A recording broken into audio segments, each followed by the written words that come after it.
Les images du cardinal Burke célébrant la messe tridentine à Saint-Pierre ont bouleversé toute l'Église. La messe antique est revenue à son point de départ, et personne ne peut plus prétendre que c'est fini.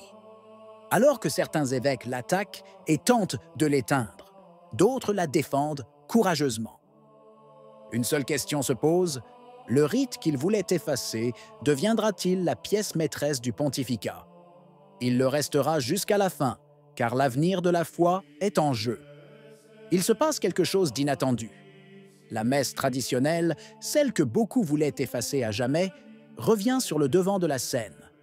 Pas dans des chapelles secrètes, pas en secret, mais dans les grandes basiliques et devant des milliers de fidèles. C'est une gifle pour ceux qui pensaient avoir conclu l'affaire. Aux États-Unis, novembre sera un mois explosif pour la tradition. 3 figures majeures de l'Église prendront la parole. L'archevêque Cordileone célébrera l'ancienne messe à San Francisco pour la Toussaint, le cardinal Muller l'offrira le 2 novembre à Philadelphie, et le cardinal Sarah dirigera la prière dans le même centre américain le 21 novembre. Il ne s'agit pas de nostalgiques, mais d'évêques qui savent bien ce que l'Église risque de perdre. Et les fidèles répondent présents. Des églises pleines, des jeunes, des familles nombreuses.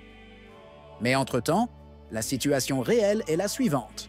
Dans plusieurs diocèses américains, les rites traditionnels sont limités, voire éliminés, au profit exclusif du Novus Ordo. L'archevêque Salvatore Cordileone l'a dit sans crainte. Les catholiques doivent connaître la messe traditionnelle. Non pas par nostalgie, mais parce qu'elle contient tout. Le silence, le sacrifice, la foi qui n'a pas peur de s'agenouiller devant Dieu. Pendant des années, on a essayé de nous convaincre que la tradition était un obstacle à surmonter, une mémoire ancienne à archiver. En réalité, elle fait simplement partie de ce que nous sommes. On ne peut pas effacer le passé, dit Cordileone. On ne peut que retrouver les trésors perdus. Et si l'Église a perdu des fidèles, c'est parce qu'elle a perdu ses trésors. Certains commencent à s'en rendre compte. Et lorsque la tradition reprend son souffle, les progressistes paniquent. Le cardinal Blaise Cupich, l'un des évêques les plus puissants et le plus proche de la nouvelle ligne de Rome, attaque à nouveau. Selon lui, la messe traditionnelle est un spectacle. La vérité? C'est tout le contraire. Le nouveau rite s'est transformé en spectacle, ponctué d'applaudissements et d'une créativité débridée. Cupich réaffirme que la liturgie doit avant tout servir les pauvres, comme si la messe n'était pas le sacrifice du Christ, mais un programme social. Dans cette lutte, un affrontement manifeste se dessine. Ceux qui veulent placer Dieu au centre et ceux qui veulent placer l'humanité au centre. Et pour défendre cette révolution, on tente d'effacer tout ce qui nous rappelle la foi d'antan. Mais le véritable séisme a frappé Rome. Le cardinal Raymond Burke a ramené la messe traditionnelle à la basilique Saint-Pierre, cœur de l'Église catholique. Non pas dans une chapelle cachée, non pas dans un sous-sol comme il le souhaitait, mais devant le monde. Et devant des milliers de fidèles, des jeunes, des familles nombreuses, des enfants en poussette, des hommes en costume, des femmes voilées. Tout le monde était serré, tout le monde debout, car il n'y avait plus de place. Et tandis que les médias laïques tentaient de minimiser les chiffres, comme ils le font toujours lorsque quelque chose de trop catholique explose, la réalité était là. Une vague humaine avait rempli la plus grande église du monde. L'encens montait, un profond silence, le prêtre tourné vers l'est. Ni spectacle, ni talk-show, ni rituel inventé. C'était le sacrifice, le même que toujours, celui des saints. Mais l'image qui irritait le plus les progressistes était autre. À côté de Burke, habillé en diacre, se tenait le cardinal Matteo Zuppi. Oui, c'est exact. L'homme de la synodalité, symbole d'ouverture au courant spirituel. Pour certains, c'est une tentative de unité.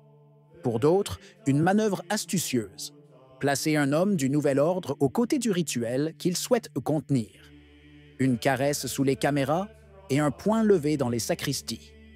Les agences de presse ont tenté de ridiculiser la scène. Des prêtres le dos tourné, des femmes voilées, trop d'encens. Ils ont écrit qu'il ne s'agissait que d'un groupe de nostalgiques liés à la politique conservatrice américaine. Mais un fait demeure. Lorsque la messe de tous les temps redevient visible, elle se remplit.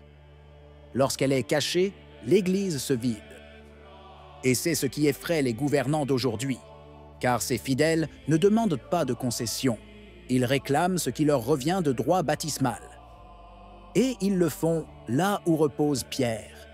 Aucun geste diplomatique ne peut effacer ce qui s'est passé ce soir-là. La tradition est revenue à la maison.